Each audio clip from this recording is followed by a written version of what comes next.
Hello everyone, welcome to Anubha study facts. आज हम बात कर रहे हैं गाइस एमपी टेट के प्रीवियस ईयर पेपर के बारे में। इसमें हम सीडीपी के क्वेश्चंस के बारे में बात करते हैं जो कि वर्ग 2 में आपसे पिछले साल पूछे गए थे। और ये क्वेश्चंस इसलिए कराए जा रहे हैं क्योंकि इनकी वर्ग 3 में पूछे जाने की बहुत हद तक संभावना है। सिलेबस सेम रहता है तो जो आपके क्वेश्चंस हैं वो एज इट इज भी पूछे जाने की संभावना रहती है। अगर एज इट इज नहीं भी आ रहे हैं तो क्या टॉपिक समान रहते हैं, तो उन टॉपिक से किस तरीके से क्वेश्चंस बन सकते हैं ये आपको आकलन लग जाता है इस सेशन को देखने से। तो एमपीटेट प्रीवियस ईयर पेपर के नाम से एक अलग से प्लेलिस्ट बना दी गई है जिसमें ऑलमोस्ट 33-34 सेशंस अपलोडेड हैं।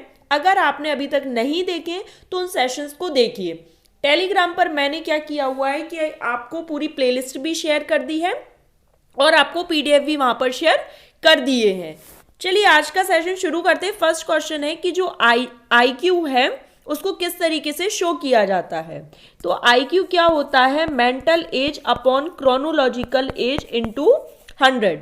तो मेंटल एज और क्रोनोलॉजिकल एज, सबसे पहले क्या आएगा? मेंटल एज आएगा, फिर आपका आएगा क्रोनोलॉजिकल एज। तो इस तरीके से क्वेश्चंस पूछे गए हैं। अब अगर आपने इंटेलिजेंस वाली थ्योरी नहीं देखी है तो CDP full course by Anubha study facts में देख लीजिए, उससे आपको पता चल जाएगा आईक्यू के जो टर्म है ये किसने दिया, मेंटल एज का टर्म किसने दिया, फिर आईक्यू को रिवाइज्ड किसने किया, ये सभी उसमें बहुत अच्छे से एक्सप्लेन किए हुए हैं। अगर आपने नहीं देखी है तो CDP full course by Anubha study facts में देख लीजिएगा।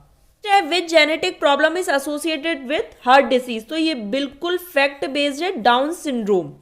फिर ये बताना है कि जो अर्ली चाइल्डहुड है उसका एज क्या है। तो अर्ली चाइल्डहुड का एज होता है 2 to 6 और लेटर का होता है 7 to 11 ईयर्स।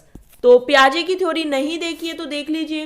प्याजे की थ्योरी एक्चुअली 2 जगह अपलोडेड हो चुकी है, सीडीपी फुल कोर्स में भी हो चुकी है और अभी जो एक नई सीरीज स्टार्ट हुई है उसमें भी हो चुकी है। वर्तमान में पहने जा रहे जूते की एक नई जोड़ी से जूते के काटने के दर्द का जो एहसास है ये किस चीज का उदाहरण है? ये इमीडिएट मेमोरी, यहां पर तत्काल स्मृति का उदाहरण है। नेक्स्ट है ecological system theory originally formulated by Urie Bronfenbrenner. अगर आपने यूरी ब्रॉनफेन ब्रेनर की थ्योरी नहीं देखी है तो देख लीजिए, चैनल पर अपलोडेड है। इसको ह्यूमन इकोलॉजी बोला जाता है, इकोलॉजिकल मॉडल बोल सकते हैं या फिर ह्यूमन इकोलॉजी भी बोल सकते हैं, इकोलॉजी। तो पारिस्थितिक प्रणाली सिद्धांत जो मूल रूप से यूरी ब्रॉनफेन ब्रेनर द्वारा तैयार किया गया है, अगर आपने नहीं देखा है तो देख लीजिएगा। फिर है रीडायरेक्टिंग एनर्जी। अब भाई किसी में बहुत ज्यादा गुस्सा है, रेज है, तो उसका हम नए एम में अगर उसको चेंज कर देते हैं तो उसको हम बोलते हैं सब्लिमेशन। ये वाला जो सेशन है वो चैनल पर मैं अपलोड करूंगी बहुत जल्दी ही, जिसमें हम बात करेंगे सब्लिमेशन, कंपेंसेशन, रैशनलाइजेशन। रैशनलाइजेशन होता है तर्क देना, जैसे अंगूर खट्टे हैं या बच्चा फेल हो गया तो टीचर पर उसने दोषारोपण कर दिया तो रैशनलाइज कर रहा है। कंपेंसेशन अपनी गलती को मान रहा है। इस तरीके से हम पूरे यहाँ पर डिस्कस कर लेंगे एक अलग से सेशन में। फिर है निम्नलिखित में से कौन सी एजेंसी है जो भारत में स्कूली शिक्षा के लिए, तो एनसीईआरटी। ये बिल्कुल फैक्ट बेस्ड आंसर है, ये आप सबको पता भी होगा। तो हमारा आंसर एनसीईआरटी फर्स्ट ऑप्शन बिल्कुल सही हो जाएगा।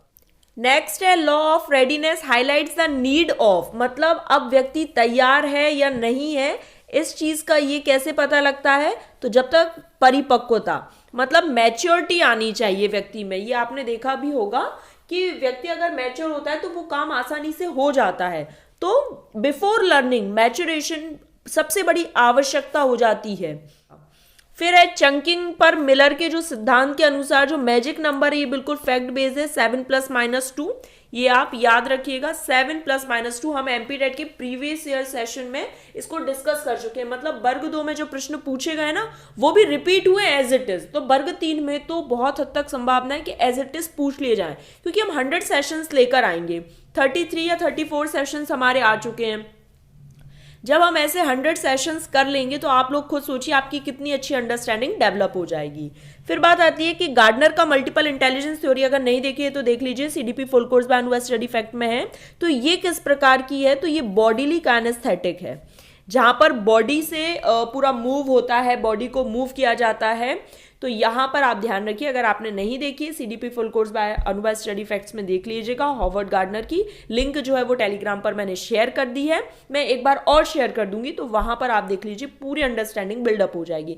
इंट्रा जो होते हैं वो व्यक्ति क्या होता है, खुद को जानने वाला होता है। इंटर जो होता है वो आपस में एक दूसरे को जानने वाला होता है। नेचुरलिस्टिक जो प्रकृति को जानने वाला होता है। लिंग्विस्टिक जिसकी भाषा पर बहुत अच्छी पकड़ होती है। तो यहां पर मैंने शॉर्ट में बता दिया है, लेकिन फिर भी अगर आप डिटेल में अच्छे से देखना चाहते हैं तो हॉवर्ड गार्डनर की थ्योरी जरूर देख लीजिएगा, CDP फुल कोर्स बाय अनुभव स्टडी फैक्ट्स में है। नेक्स्ट है कि न्यूरोटिसिज्म अनुभव में व्यक्ति को सर्वाधिक क्या अनुभव होता है, तो न्यूरोटिसिज्म में अनुभव होता है व्यक्ति को हाई स्ट्रेस एंड एंजाइटी। ये बिल्कुल थर्ड ऑप्शन बिल्कुल सही हो जाएगा। नेक्स्ट है, एक शिक्षक के रूप में समस्याग्रस्त स्थिति में छात्रों की मदद करने का सबसे अच्छा तरीका क्या है, कि आप उनको इनाम दे दो, तो केवल इनाम या दंड देकर या फिर समाधान प्रदान करके कुछ नहीं होगा, बल्कि आप उसी तरह के प्रश्न को हल करने के लिए दें। हल करने के लिए इसी प्रकार की समस्या देकर आप उनको उस स्थिति में मदद कर सकते हैं। केवल आंसर बता देने से कुछ नहीं होगा। बच्चे तकरीबन इस आयु में सहकर्मी समूह वाला जो प्रभाव होता है, तो ये 6 इयर्स हो जाएगा। 7 to 11 होता है वैसे गैंग एज का, लेकिन यहां पर 7 नहीं दिया है, इसलिए हम 6 को मानेंगे।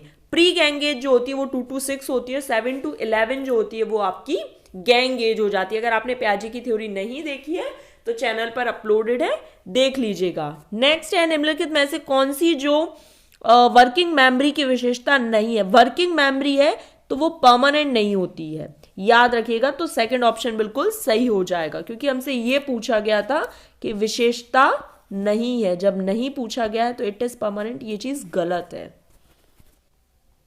आज के लिए लास्ट है, निम्नलिखित में से कौन सा अधिगम का सबसे अच्छा वर्णन करता है। शिक्षक को सुनने के माध्यम से ज्ञान और कौशल प्राप्त करने की प्रक्रिया, मूल संस्मरण के माध्यम से तथ्यों और जानकारी प्राप्त करने की, या फिर पढ़ने और लिखने के लिए जानकारी इकट्ठा करने की, या फिर अपने विचार अनुभव अध्ययन इंद्रियों और साझाकरण के माध्यम से ज्ञान कौशल और निपटान प्राप्त करने की। तो फोर्थ ऑप्शन बिल्कुल सही हो जाएगा।